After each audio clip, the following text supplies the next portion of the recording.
Hello, my name is Hailey O'Gorman, and today I got top 16 at the UK National Championships 2025. I got 9th place overall, playing Maliss. There you are, there's Maliss. I'm incredibly happy with how I did, even if I don't believe that that was my result in the end. But I wanted to create a deck profile just to elaborate and discuss some of my choices when building the deck. I'll go over the main deck, side, extra and side, and go through my thought process as to why I chose each card I did. Similar to my other deck profile, this is a project entirely out of vanity and narcissism, and should only be taken as seriously as you want to take it. So, for the Maliss main deck, it's as obvious as ever. 2 Door, 2 White Rabbit, 2 Traps, GWC and MTP07. I main decked GWC specifically because it's a fantastic going first card. It's also a really good going second card. In this format presently, there are a lot of games where you're able to break a board, but lack a spare body. If you set this earlier in your turn, either in the mirror match or versus mitsu ryzeal, you'll be able to ensure that you still have plays when it passes back to your opponent's turn 3. The turn 3, I think, in this format is the most important thing, and this deck is really built to play as best as possible the longer the game goes on. With these 3 in mind, I then have 3 Chassis Cat and 3 March Hare. And you need to max out on your summonable names as much as possible, and March Hare doing as much as it does, being extension while simultaneously a Maliss name, is really important. While this by itself is not full combo or combo by any means, it always has to be accompanied by something. I always wanted to be able to draw more copies of it with Chessie. The combination of these 2 cards won me so many games where going second I'm still able to draw cards and stay up on advantage. And with that I was able to find both insurance for turn 3 while also insurance to play through Nibiru and Impulse. Chessie draw resolved almost every single time I activated it this weekend. I think there was one game where it didn't, where it was impermed or crossed at resolution. But this card was the best name all weekend. It really puts your opponent on a lot of different... it makes knowing the Maliss hand very difficult. And March Hare essentially being quote-unquote free to add itself back. Or if you've already used it in Banished, it's a free name, essentially. Unlike one of your semi-limited ones, you're able to keep it going. You're able to sort of keep your names in rotation.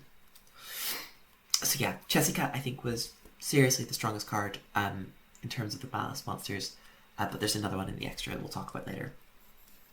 And for my Maliss spells, I played 2 Underground, obviously, and Mirror, as well as 1 Terraforming and 1 Goldsark. I own more copies of these, but I couldn't find them before the event, so I just played 1 each, and it worked out fine. Something really important to remember with Maliss in the Mirror is that it is a breaker, and also the text on this card reads, banish a Maliss monster at hand. Your opponent just needs, from hand or field, your opponent just needs to control a face-up monster to activate it. I won a lot of games by just hard drawing this or adding it off of ransom, being able to activate it and banish the free name or whatever from my hand to get the chain of summon going. Maliss wins by snowballing, essentially, and going second. This is a card that helps you push through any number of boards with amazing efficacy. Negating Detonator is really important right now, and finding ways to deal with Detonator makes your going second into ryzeal really good. While Maliss is not a deck that I think could ever blind second by any means. It has a lot of ways to push if you're able to be comfortable playing your cards as breakers. As a sort of supplementary engine, I have the 2 backup and 1 wizard. I settled on 2. I really wanted to play 40 cards. I've played a lot of 42 card Maliss, and I wanted to maximize this sort of compact deck that is able to open the same, similar looking hands as much as possible. And I played backup specifically at 2 because I don't like opening multiple copies of it. I actually want to see it. I never want to see it in tandem. I usually just want to see the one or the other. I play no cards, consistency cards, to find more copies of this. I just want to see these when I need them. Wizard, I think, is a fantastic card and is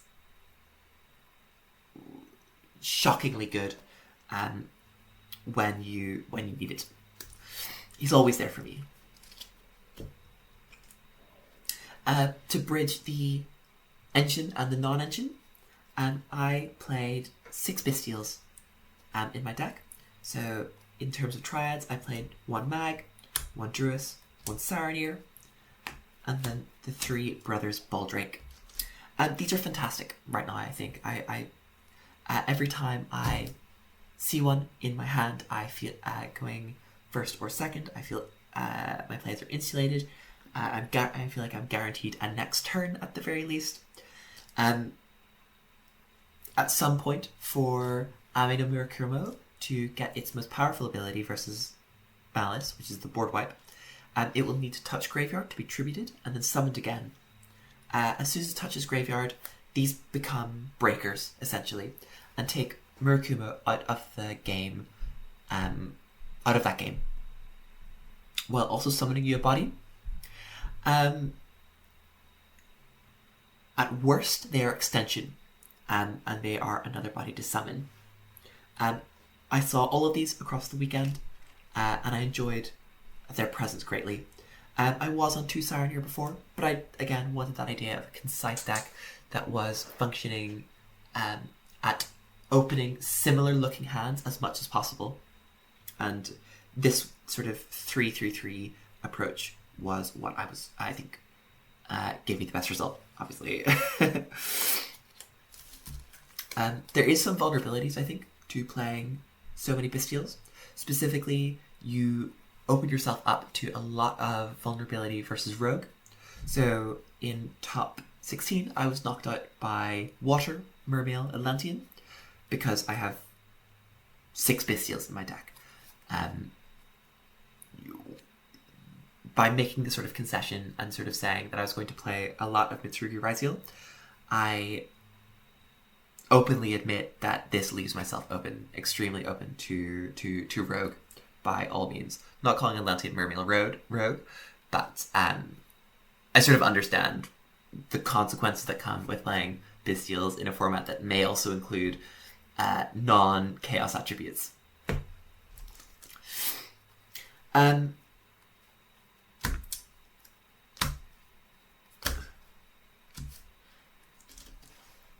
The best card out of these was Droll.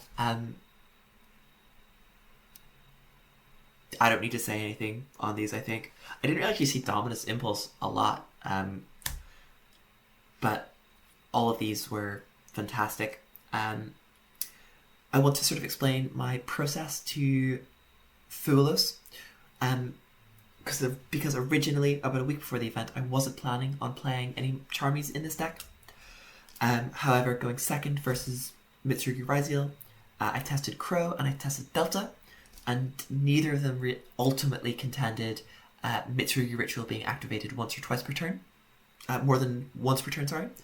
And I came to the conclusion that Molcharmi Fulos is the best answer generally, both to have a Kiri in hand, to ice on field, or if they have the X'd sword setup. Fua applies immediately so much pressure, and at worst case makes the Mitsurugi Ryzeal player discard a card. I also wanted to consider Maliss in my deck building, and I found that bystials were actually really, really helpful in being able to play against Maliss. I did lose 2 mirrors, and I felt like the deck really overcompensated for mitsu ryzeal. However, these cards, and these cards, Droll being the exception here, helped a lot. If I was ever playing Maliss, I would always keep Droll in my hand just as a spare discard for backup when needed. But yeah, I felt pretty apprehensive about playing Voiceless. I actually didn't want to play it. I didn't like the idea of a hand trap that could get ashed. But then from playing more and more games, the conclusion I came to was if it gets ashed, the way Mitsu ryzeal plays is plays with a lot of known information throughout their turn. You kind of actually know what their entire hand is, so one less piece of known data is great. As well, the other thing with Voiceless is it risks getting Castell into Thrust into Storm, into Harpy's Featherstorm. Didn't happen real weekend, never punished. Talents by itself turned unplayable hands into winnable games, and games that I then won. This card was amazing. Lastly, the star of the deck, the star of the weekend, 3 copies of Metal Tronus. The biggest issue for Maliss has always been Ryzeal Detonator, and this is a card that says Ryzeal Detonator, I have your name on watch. This card was fantastic. I won every game it resolved, and I even activated it, rather. The fact it's still imperm under Lancia, and the fact it's people are cutting Ash from their main deck really helped. As well, in my mirror matches, when I saw Metal Tronus and summoned a Dark Cybers from either deck or extra deck, felt amazing. Being able to turn off things like Topologic was absolutely fantastic. I was considering playing the Danger Tsuchinoko, but I didn't want a 41st card. I also don't like the idea of playing a Reptile in a deck that really hinges on being able to turn the corner on its Cyberslock. And I felt like I never actually really needed to target Amino at any given point. Instead, I would rather wait until Amino hits graveyard when the Brothers Bystial would be able to do their dirty work. This card is fantastic. I cannot explain, I cannot emphasize enough how much work Metal Tronus did for me across my 13 rounds. Yeah, for my extra deck, obviously the wanted poster for Ryzeal Detonator. I played 3 Link 1s, Linkuriboh, Disciple, and Spider.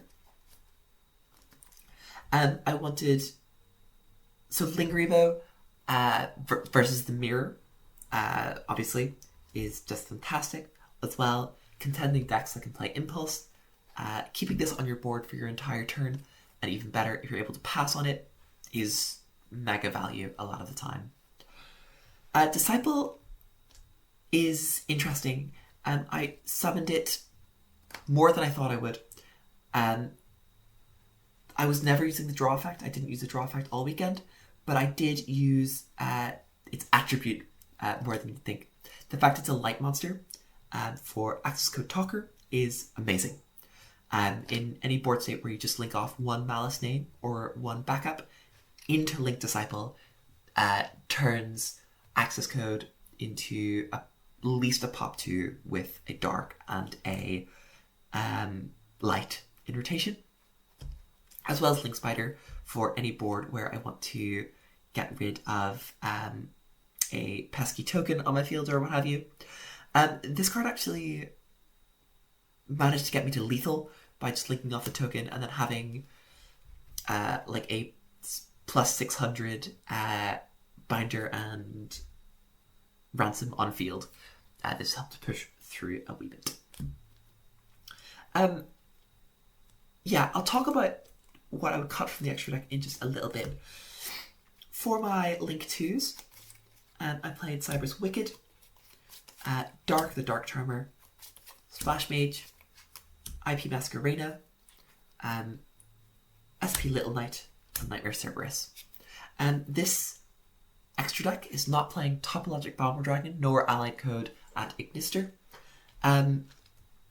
So because I think Maliss is still really, really good whenever you summon Link 2s, but they're not Link 2s that say, I'm going to lose the game on the spot.